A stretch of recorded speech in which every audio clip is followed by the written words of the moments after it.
Dear students, एक बार फिर से आप सभी का स्वागत है प्रतिज्ञा क्लासेस की ऑनलाइन यूट्यूब चैनल में। और हमारा टॉपिक चल रहा था दक्षिणी अमेरिका। इसका पहला भाग हमने कंप्लीट करा दिया था और ये उसी का दूसरा पार्ट है। तो आज बात करते हैं यहाँ के प्रमुख घास के मैदानों की। तो कुछ दक्षिणी अमेरिका में घास के मैदान पाए जाते हैं, उष्णकटिबंधीय और शीतोष्ण कटिबंधीय। बात करते हैं यहाँ के घास के मैदानों की। तो यहाँ के घास के मैदान है, पहला आता है लानोस, दूसरा है कंपास, तीसरा है ग्रांड चाको, चौथा है फर्जेंडा, इसके बाद आता है पंपास।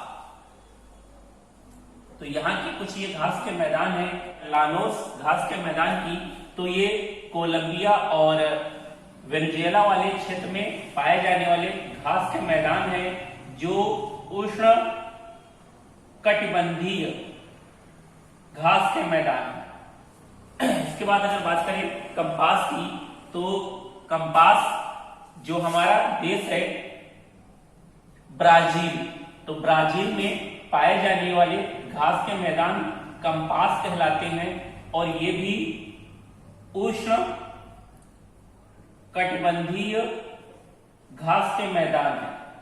एक और क्वेश्चन ब्राजील से रिलेटेड है, क्योंकि ब्राजील में अमेजन नदी है और अमेजन नदी और भूमध्य रेखा के जो आसपास उष्ण कटिबंधीय क्षेत्र बनता है और यहाँ पर उष्ण कटिबंधीय वन पाए जाते हैं, जिनको ब्राजील में अमेजन वर्षा वन के नाम से जाना जाता है, या इसी को एक और कहा जाता है जिसे कहते हैं सैलवास। तो ध्यान रखना कि क्वेश्चन आपसे पूछा जाता है कि जो उष्ण कटिबंधीय वर्षा वन होते हैं वो कहाँ पाए जाते हैं, तो वो मध्य रेखा के आसपास पाए जाते हैं और इन्हें ब्राजील में क्या कहा जाता है, तो सैलवास। आगे अगर बात करें ग्रांड चाको की, तो ग्रांड चाको जो होते हैं वो अर्जेंटीना क्षेत्र में पाए जाते हैं और ये घनी घास के मैदान होते हैं जो गेहूं उत्पादन के लिए प्रसिद्ध होते हैं। अगर बात करें पंपास की, तो पंपास अर्जेंटीना में पाए जाते हैं जो शीतोष्ण घास के मैदान है और इन्हीं पंपास घास के मैदानों को कहा जाता है अर्जेंटीना का हृदय। तो ध्यान रखना, अर्जेंटीना का हृदय किसे कहा जाता है, पंपास घास के मैदानों को जो शीतोष्ण घास के मैदान है। अगर बात करें अर्जेंटीना की, तो अर्जेंटीना विश्व में सूरजमुखी के बीज उत्पादन में अग्रणी देश माना जाता है और जो सूरजमुखी का पौधा था मूल रूप से अर्जेंटीना का ही पौधा है।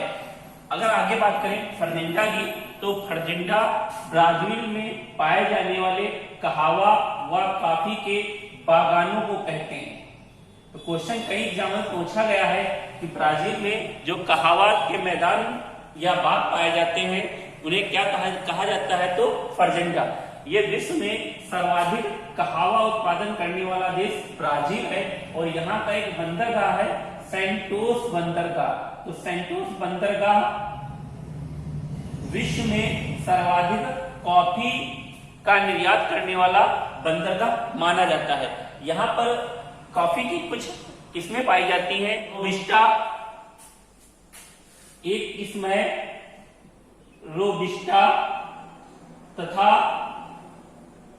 आइबेरिया। तो ये कॉफी की कुछ किस्में होती है जो ब्राजील में पाई जाती हैं।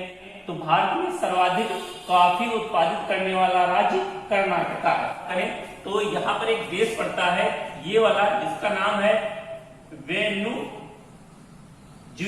तो यहाँ पर एक नदी है जिसको कहते हैं कैरो नदी, कैरो नदी। और इसी कैरो नदी पर विश्व का सबसे ऊंचा जलप्रपात बना हुआ है जिसे कहते हैं एंजिल जलप्रपात। यह विश्व का सबसे ऊंचा जलप्रपात है। इसकी ऊंचाई है 979 मीटर और इसका निर्माण गुआना के पठार में होता है, क्योंकि गुआना के पठार से जब कैरो नदी गुजरती है तो यहाँ पर विश्व का सबसे ऊंचा जलप्रपात एंजल जलप्रपात का निर्माण करती है, जो कहाँ स्थित है, वेनेजुएला में स्थित है। अगर वेनेजुएला के संदर्भ में आगे बात करें तो यही क्षेत्र में विश्व में सर्वाधिक पेट्रोलियम के भंडार भी वेनेजुएला में पाए जाते हैं। लेकिन अगर देखा जाए तो कई एग्जामों में पूछा गया है कि विश्व में सर्वाधिक पेट्रोलियम के भंडार या भंडारण किस देश में है, तो वेनेजुएला आता है।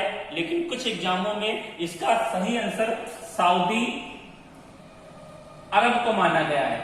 लेकिन अगर आंकड़ों की दृष्टि से देखें तो आंकड़े यही बताते हैं कि पेट्रोलियम के संचित भंडार विश्व में सर्वाधिक वेनेजुएला में पाए जाते हैं। इसके बाद एक देश है जिसको कहते हैं इक्वेडोर, क्योंकि यहीं पर जो विश्व का सबसे लंबा पर्वत फैला हुआ है जिसे कहते हैं एंडीज पर्वत, और एंडीज पर्वत के पास यहीं पर एक देश पड़ता है जिसको कहते हैं इक्वेडोर। तो इक्वेडोर की राजधानी है जिसको कहते हैं क्यूटो। यह विश्व की सर्वाधिक ऊंचाई पर स्थित राजधानी है। ब्राजील में एक नदी बहती है जिसको कहते हैं अमेजन नदी। इसी अमेजन नदी पर एक बंदरगाह स्थित है जिसे कहते हैं मनोस बंदरगाह, और मनोस बंदरगाह विश्व का सबसे अंतरतम बंदरगाह माना जाता है। यहाँ पर एक झील है जिसको कहते हैं टिटिकाका झील, बोलिविया और इक्वेडोर की सीमा पर। यह विश्व की सर्वाधिक ऊंचाई पर स्थित नौकायान झील मानी जाती है, क्योंकि ये जो है एंडीज पर्वत के आसपास पड़ती है। चिली में यहाँ पर एक मरुस्थल पाया जाता है जिसे कहते हैं आटाकामा मरुस्थल।